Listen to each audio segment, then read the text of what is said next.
मुंबईच्या धावत्या लोकलमध्ये तरुणाला चाकून भोसकलं। लोकलचा दरवाजा बंद करून करण्यावरून 2 प्रवाशांमध्ये वाद। पश्चिम रेल्वेच्या अंधेरी बोरिवली स्थानकादरम्यानची घटना। मयंक लोहार समृद्ध प्रवाशाचं नाव। विधानसभा अध्यक्ष राहुल नार्वेकरांचा सभागृहात माफीनामा। आशाताईंच्या निधनाचा शोक प्रस्ताव वाचताना चूक घडल्याची कबुली। प्रिंट अस्पष्ट होती, फॉन्ट लहान होता, नार्वेकरांचं स्पष्टीकरण। हे नार्वेकर नव्हे तर फॉरेनचे नॉर्वेकर आहेत। खासदार संजय राऊतांचा हल्लाबोल, मी तिथं असतो तर पेपरवेट फेकून मारला असता, राऊतांचं वक्तव्य।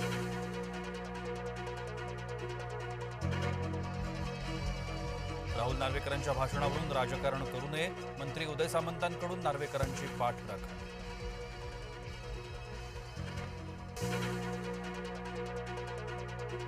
राहुल नार्वेकर यांच्या विरोधात सोलापुरात आंदोलन। मनसेनं नार्वेकरांना मराठी शुद्धलेखनाची पुस्तकं पाठवली।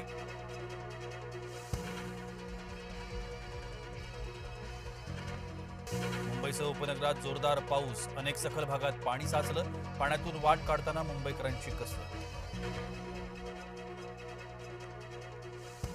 एका पावसातच मुंबई ठप्प झाली, अर्धी मुंबई खोदून ठेवलीये, नाले सफाई अजिबात झालेली नाही, खासदार संजय राऊतांचा हल्लाबोल। मुंबईसाठी आज ऑरेंज अलर्ट, विजांच्या कडकडाटासह मुसळधार पावसाच्या शक्यता, नागरिकांना काळजी घेण्याचं आवाहन।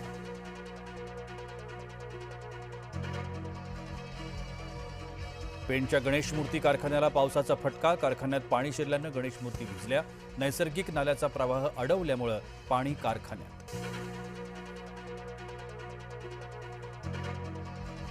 अकोल्यात विजांच्या कडकडाटासह जोरदार पाऊस, अकोला शहरासह सर्वच तालुक्यात पावसाची दमदार हजेरी, नागरिकांची उडाली तारांबळ।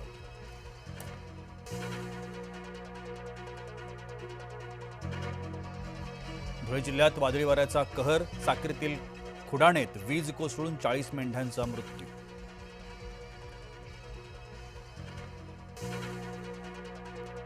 सिंधुदुर्ग जिल्ह्यात पावसाची संततधार कायम, अंबोलीसह दोडामार्ग तालुक्यात पावसाची रिपरिप। सिंधुदुर्ग जिल्ह्यासाठी पुढचे 2 दिवस ऑरेंज अलर्ट।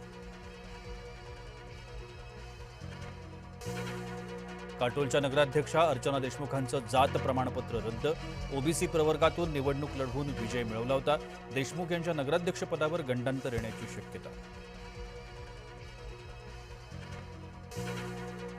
राज्यातील पर्यटकांचं आकर्षण असलेला ओझरडे धबधबा प्रवाहित, सातारा जिल्ह्यात कालपासून पावसाची जोरदार हजेरी। हिमाचलच्या कन्नौरमध्ये जीर्ण पूल कोसळला, 3 जिल्ह्यांचा संपर्क तुटला, डंपर थेट सतलज नदीत पडला।